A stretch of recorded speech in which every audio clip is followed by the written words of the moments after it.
Et donc hello les amis, c'est FIFA Squad FR. Donc aujourd'hui on se retrouve pour faire la composition d'équipe Ligue 1 comme je vous l'ai dit dans la vidéo précédente.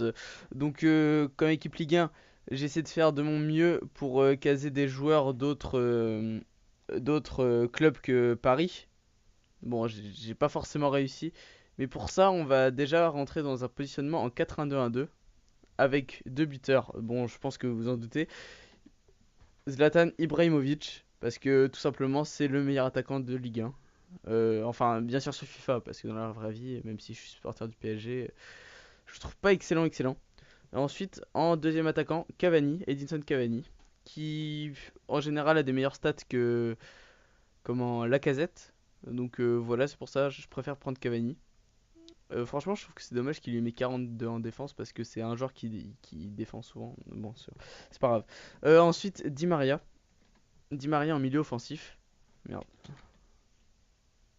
Voilà, Di Maria en milieu offensif. Bon, ça fait un trio un peu PSG. Mais bon, ne vous en faites pas, il n'y aura pas que du PSG. Ensuite, en milieu central, j'ai mis Javier Pastore. Voilà.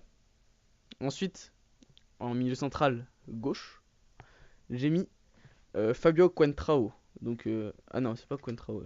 Mince, je me suis embrouillé. C'est Moutinho. Trop de. Ah, mince. Moutinho. Genre Moutinho qui a été boost. Donc franchement ça fait déjà une belle équipe là, comme vous pouvez le voir. Mais bon, c'est pas fini. Et ensuite, en milieu défensif central, bien sûr, il n'y a pas grand chose du coup. Bon, bah c'est Matuidi, qui est un super bon joueur, même dans la vraie vie. Le Blaise Matuidi, de son vrai nom. Voilà. Donc ensuite, en défenseur gauche, nous avons Quentrao. Donc là, c'est bien Quentrao, Fabio Quentrao. Le défenseur qui naît du Real, je crois. Ensuite, bon, bien sûr, la vedette, le capitaine parisien, Thiago Silva. Ensuite, nous avons David Luiz en autre défenseur central. Ensuite, j'ai terminé par ce joueur parce que c'est un peu le genre insolite de cette compo. Euh, on va mettre Trapp au cage, Kevin Trapp de son nom. Donc il a été boost aussi. Et ensuite, en défenseur droit, c'est un joueur dont vous allez sûrement pas trop vous attendre. C'est un joueur qui est plutôt bon et qui coûte pas super cher. J'ai pas mis Serge Aurier. J'ai mis un joueur qui a un général en dessous. Mais franchement, pour le prix que vous allez dépenser en moins, vaut mieux prendre ce joueur. C'est Aïssa Mandi. Et aussi, il y a aussi mon côté rémois qui ressort. Parce que je suis un peu supporter du stade de Reims. Du coup, j'ai mis Aïssa Mandi, qui est un défenseur droit. Bon, cette année, il est passé défenseur central, mais sur FIFA, il est encore défenseur droit. Donc voilà. Donc nous avons Aïssa Mandi qui est un défenseur droit, tout simplement. Donc ensuite, en, sur le banc. Sur le banc, nous allons mettre un, un gardien. Parce que là, je vais pas faire comme la dernière fois. Je vais essayer de mettre un gardien, deux défenseurs, deux milieux, deux attaquants.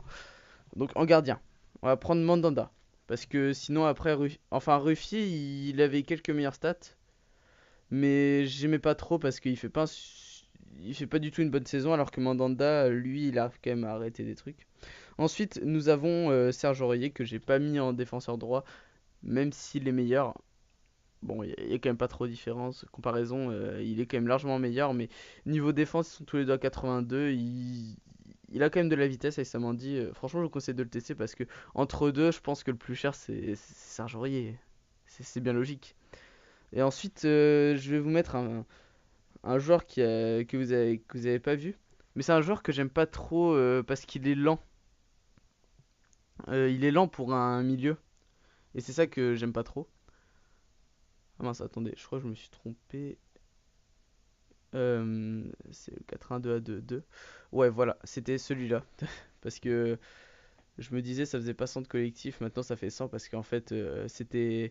Là c'était avec des latéraux. Non, c'était avec des milieux latéraux. Et là c'est juste des milieux centraux. Et donc ensuite, on va passer à la suite. Donc ensuite, il y avait pas trop d'autres choix. Du coup, j'ai pris un joueur que j'aime pas du tout dans la vraie vie. Euh, Merde, c'est Gonalon. Il est là, de l'Olympique Lyonnais. Alors ensuite, j'ai... Attendez, j'ai oublié quelqu'un. Ah oui, j'ai oublié Loïc Perrin. Loïc Perrin de Saint-Étienne, en défenseur. Sinon, ça va me stresser. Ensuite, en attaquant, bien sûr, le manquant, c'était Lacazette. Et à sa droite, il y aura. Même si, bon, il a peut-être quelques meilleurs stats que Cavani.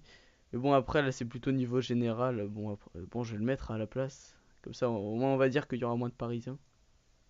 Mince. Lacazette, qu'est-ce que tu fais? Ah, il a pris la place à Pastore. Bon, on va mettre Cavani sur le banc. On va plutôt mettre Lacazette en pointe. Comme ça, le débat est fini.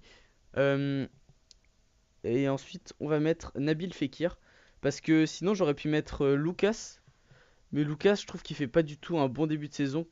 Même si Fekir, il est blessé. Fekir, lui, c'est un super joueur. Et il est très très constant. Donc, comme vous pouvez voir, ça vous donne une équipe qui est plutôt bien répartie. Il y a à peu près du 80 partout. Il y a du plus de 80. Il y a juste Fekir et Mandy qui sont à 79. Mais sinon, il y a plus de 80 partout.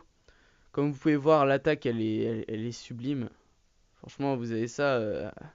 C'est limite à dire. Ah, t'as déjà gagné, toi. Surtout Di Maria avec ses. Di Maria, elle a des super bonnes stats. Lacazette aussi. Zlatan, il lui manque de la vitesse. Mais bon, c'est pas grave. Ensuite, en milieu centraux, Moutinho Pastore. Oh, ça, c'est deux super bons milieux. On peut voir que qu'ils ont de la vitesse. Ils pourraient limite passer milieu offensif, mais ils le sont pas. Ensuite, on a Matuidi. Et Matuidi, comment ne pas parler de lui? C'est un joueur qui se donne toujours à fond. Il mérite vraiment son 84 de général. Ensuite, Fabio Contrao, je connais pas trop parce que je regarde pas trop les matchs de l'AS Monaco, par contre le Stade de Reims qui s'est passé aujourd'hui. Euh, Pas le jour où vous allez voir la vidéo, mais le jour où il y a eu Monaco Stade de Reims. Ensuite, Thiago Silva et David Luiz. Franchement, ils étaient dans l'équipe de l'année l'année dernière. Je sais pas pourquoi David Luiz il a des si mauvaises stats. Enfin, elles sont pas si mauvaises, mais ce que je veux dire, c'est qu'il aurait au moins pu mériter un 85, un 85 de général pour David Luiz. Je pense que c'était largement mérité. Et ensuite, Mendy à droite, c'est parce que je suis un supporter du Stade de Reims et que par rapport à Serge Aurier, il est quand même meilleur Serge Aurier, mais bon, autant varier un peu les équipes qu'il y a dans cette équipe. Parce que sinon, ça faisait trop de PSG, Paris, Paris, Paris. Même si je suis supporter parisien, c'est pas pour autant que voilà. Donc sinon, j'espère que cette vidéo vous aura plu. N'hésitez pas à mettre un j'aime ou à commenter la vidéo. Parce que moi, ça m'aura fait beaucoup de plus. Enfin, ça m'aura. Ah, j'ai été content de tourner cette vidéo. Donc sinon, bah merci d'avoir regardé. Bye.